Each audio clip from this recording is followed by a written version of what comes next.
Okay, तो आज का जो टॉपिक है ना वो भी बहुत इंपॉर्टेंट है। इंपॉर्टेंट किस लिहाज से, जो पिछले हमने 12 सालों में देखा भी नहीं और किया भी नहीं ना, वो आज हम पर अचानक मुसीबत की तरह नाजिल हो गया और नहीं समझ आ रही किस तरह से करना है। प्रेजेंटेशन, ऑब्वियसली मैं प्रेजेंटेशन की बात कर रही हूँ। टीचर्स ने कह दिया कि प्रेजेंटेशन बनाएं, ये टॉपिक है, आप बनाकर लेकर आए। कहाँ पे सर मारे समझ नहीं आती है। प्रेजेंटेशन में बनाना क्या है, करना क्या है, देनी किस तरह से, कुछ नहीं समझ आ रही ना। ठीक है, तो कूल डाउन, इसको भी हम सेटल डाउन करेंगे। ठीक है,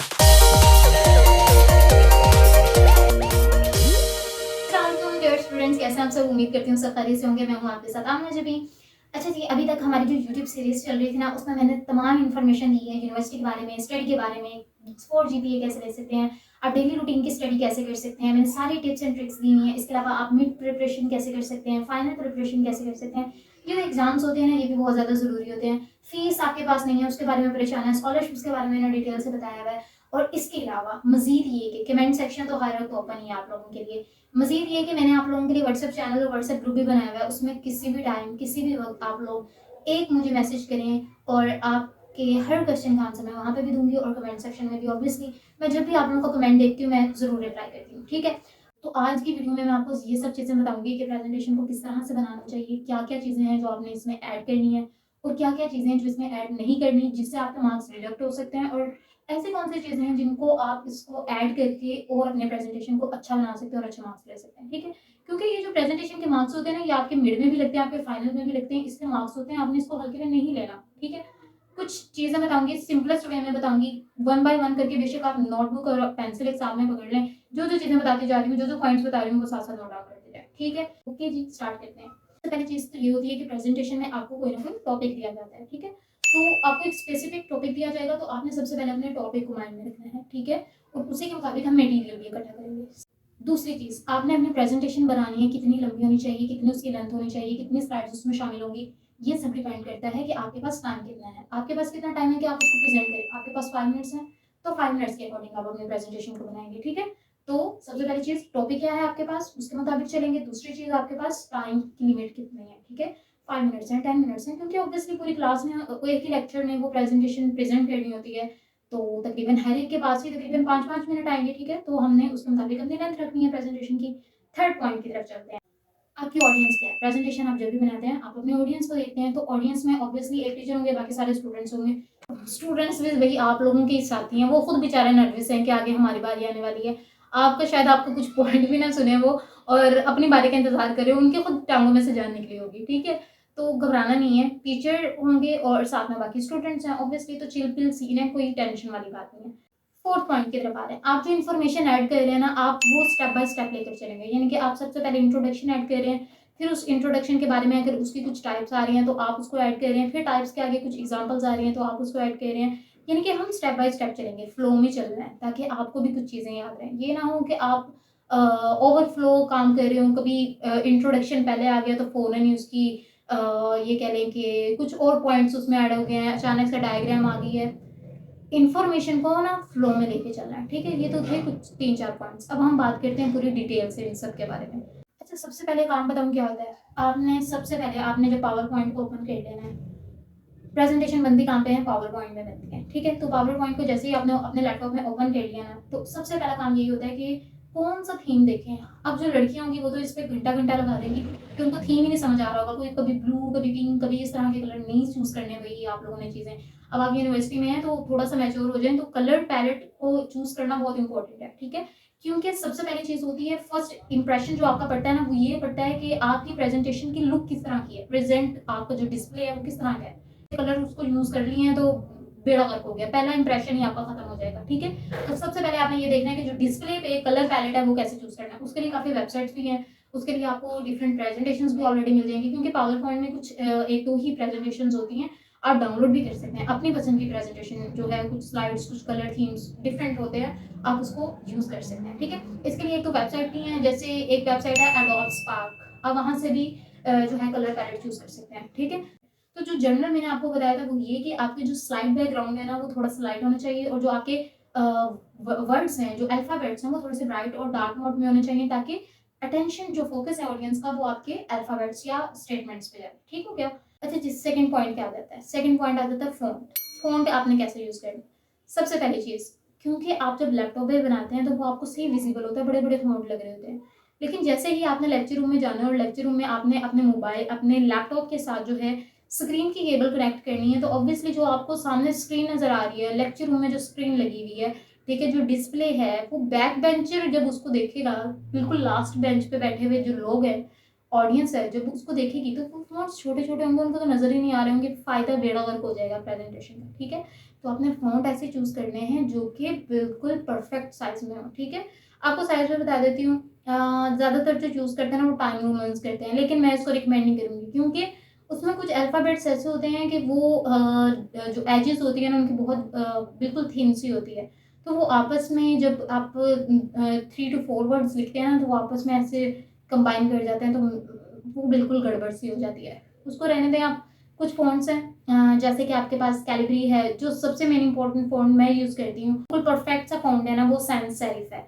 आप सैंस सेरिफ यूज़ कर सकते हैं, आप कैलिबरी यूज़ कर सकते हैं, आप एरियल यूज़ कर सकते हैं। ये सब जितने भी हैं ना, ये परफेक्ट होते हैं, आप इनको चूज़ कर लें। तो फ़ॉन्ट के अलावा अब हमारे पास एक पॉइंट आ जाता है कि साइज़ उन फ़ॉन्ट का कितना होना चाहिए। जो मेन हेडिंग है ना, ऑब्वियसली उसका तो साइज़ आपके पास बड़ा होगा, ठीक है? लाइक अबाउट 16 टू 18, वो आप अपने अकॉर्डिंग देख सकते हैं कि आपने कितना बड़ा साइज़ रखना है, ठीक है? उसके बाद जो सब हेडिंग और बिल्कुल जो स्टेटमेंट्स होती हैं ना, उनमें भी डिफरेंट होता है। एक मेन हेडिंग होती है, एक सब हेडिंग होती है, और सब हेडिंग के बाद भी कुछ स्टेटमेंट्स होती हैं।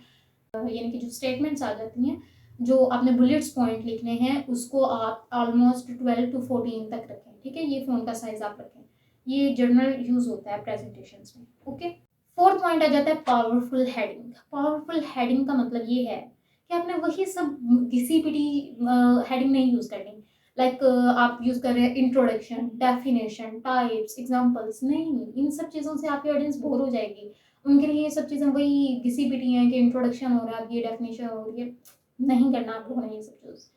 आप लोगों ने क्या चूज़ करना है? जैसे इंट्रोडक्शन के बजाय ये लिख सकते हैं, like what are the red blood cells, आपका समझ लें कि सोलर पैनल्स पर आपका एक जो है वो प्रेजेंटेशन है। So what are the solar panels, what will they do, what is the function, इस तरह से आप एक स्टेटमेंट बना के लिखें। सिर्फ एक पॉइंट में उसको खत्म ना करें, इंट्रोडक्शन, डेफिनेशन, एग्जांपल, टाइप, नहीं, बेड़ा गर्क हो जाएगा, मज़ा नहीं आएगा, बोर हो जाएगी ऑडियंस, आपकी देखेगी नहीं प्रेजेंटेशन, ठीक है? फिफ्थ पॉइंट है ना, बहुत इंपॉर्टेंट है, ये समझ लें कि प्रेजेंटेशन की जान है।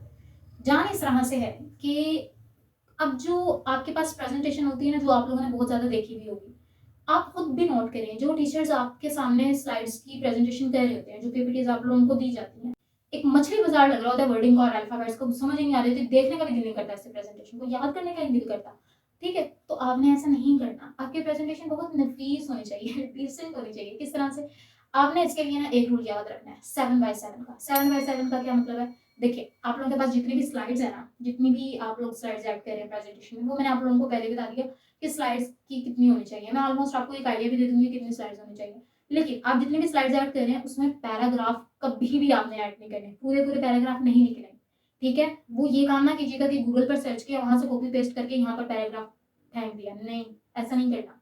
7/7 प्रिंसिपल ये है कि no more than 7 words per bullet and no more than 7 bullets per slide. क्या मैं बोल रहा हूँ भाई? ये कहने का मतलब है कि आपके पास एक स्लाइड है, जैसे पहली स्लाइड आपने ओपन की हुई है, तो उसमें 7 बुलेट्स बना लें, और हर एक बुलेट में आपके पास 7 वर्ड्स होने चाहिए, इनफ है, ठीक है? आपने पूरे पूरे पैराग्राफ, पूरी पूरी स्टेटमेंट्स वो कॉपी पेस्ट नहीं करना, खिचमिच मच जाएगी, कुछ नहीं समझ आएगा, आपके जो इंपॉर्टेंट पॉइंट है वो भी लग जाएंगे, जो इंपॉर्टेंट पॉइंट आप बताना चाहते हैं वो भी डिस्कस नहीं होंगे, ठीक है? पहली चीज को उस प्रेजेंटेशन को देखने का दिल ही नहीं करेगा कि इतना ज्यादा कुछ लिख दिया। अच्छा जी, 6 पॉइंट की तरफ चलते हैं। 6 पॉइंट में ये है कि आप लोगों ने कुछ ग्राफिक्स, कुछ डिजाइन या कुछ डायग्राम्स, ठीक है? अगर मैं बात करती हूँ मेडिकल वालों की, तो उसके लिए डायग्राम्स बहुत ज़्यादा इंपॉर्टेंट है। जो आप टॉपिक ऐड कर रहे हो उसके डायग्राम आपने ज़रूर ऐड करनी है। डायग्राम मतलब कोई भी उसके रिलेटेड जो भी अगर माइक्रोस्कोपिक उसकी स्लाइड है कोई, या माइक्रोस्कोपिक उसकी कोई डायग्राम है, जो भी है आपने वो उसको ज़रूर, ग्रॉस एग्जामिनेशन भी उसकी शो कर सकते हैं, और आपके पास जो further in detail microscopic diagram है वो भी आप उसकी शो कर सकते हैं वहाँ पर। एक चीज़ आपने याद रखनी है कि जब आप डायग्राम ऐड करेंगे ना, तो आपने उसको ऐसी लावारिस नहीं छोड़ देना। उसके नीचे स्टेटमेंट लिखें कि ये डायग्राम किस चीज़ की है, कौन सी लेंस पर ली गई है। अगर माइक्रोस्कोपिक ऐड कर रहे हैं तो आप उसमें लिखें कि ये 4x लेंस पर ली गई है, 10x लेंस पर ली गई है, इसमें कौन सा स्टेन यूज़ किया हुआ है। ये सब नीचे चीज़ें लिखें, बहुत अच्छा इम्पैक्ट पड़ेगा, ठीक है? और ये भी लिखें कि ये कहाँ से ली गई है, रेफरेंस भी आप ऐड करें, अच्छा इम्पैक्ट पड़ेगा। उसको लावारिस नहीं छोड़ना कि आप लोगों ने कोई एक डायग्राम उठाई है, फेंक दी है, फिर बस अब अगला ऑडियंस जाने, टीचर जाने का काम जाने उनका, आपने तो बस काम कर दिया है, ठीक है? आधे अधूरे काम नहीं करने। ग्रॉस अगर आपने कोई पिक्चर उठाई है, कोई डायग्राम उठाई है, तो उसके बारे में डिटेल बताएं कि ये जो ग्रॉस पिक्चर मैंने यहाँ पर ऐड की है, कोई डायग्राम ऐड की है, तो ये इस चीज़ की है, इस ऑर्गन को मैं रिप्रेजेंट कर रहा हूँ, इस चीज़ के बारे में बता रहा हूँ, ठीक है। तो ये सब चीज़ें भी इंपॉर्टेंट है, और डायग्राम जरूर ऐड करें कोई ना कोई, क्योंकि वो सब टेक्स्ट को देखते देखते इंसान ना वो थक सा जाता है, दिल नहीं करता, उतार जाता है, बोर हो जाता है, और फोकस ही नहीं रहता, अटेंशन डाइवर्ट होती है थोड़ी सी जब आप डायग्राम्स ऐड करते हैं। ओके, बाकी आ जाते हैं कि कितनी स्लाइड्स आपने ऐड करनी है। देखें, कितनी स्लाइड्स ऐड करनी है, ज़्यादा से ज़्यादा आप 6 से 7 करें। आपकी जो पहली स्लाइड है उसमें आपका तो सबसे पहले अपना इंट्रोडक्शन आ जाता है।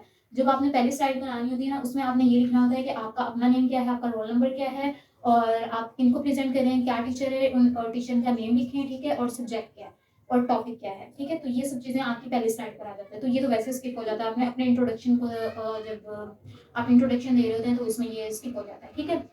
पहली तो स्लाइड आपकी इस चीज़ की हुई। जब दूसरे स्लाइड से आप स्टार्ट करेंगे तो उसमें आपने ऑब्वियसली डेफिनेशन जो कुछ भी आपने ऐड करना है, फिर सेकंड में टाइप्स, डायग्राम और जो भी फर्दर आप ऐड करेंगे, ठीक है। और एट द एंड आपने जो थैंक यू की स्लाइड होती है, प्रेजेंटेबल बनाए, उसको प्रेजेंटेबल किस तरह से बना सकते हैं। अगर आपने कोई प्रेजेंटेबल उसमें ना भी अगर आप ऐड करेंगे तो भी कोई मसला नहीं, थैंक यू की स्लाइड देख के बच्चे वैसे खुश हो जाते हैं, ठीक है।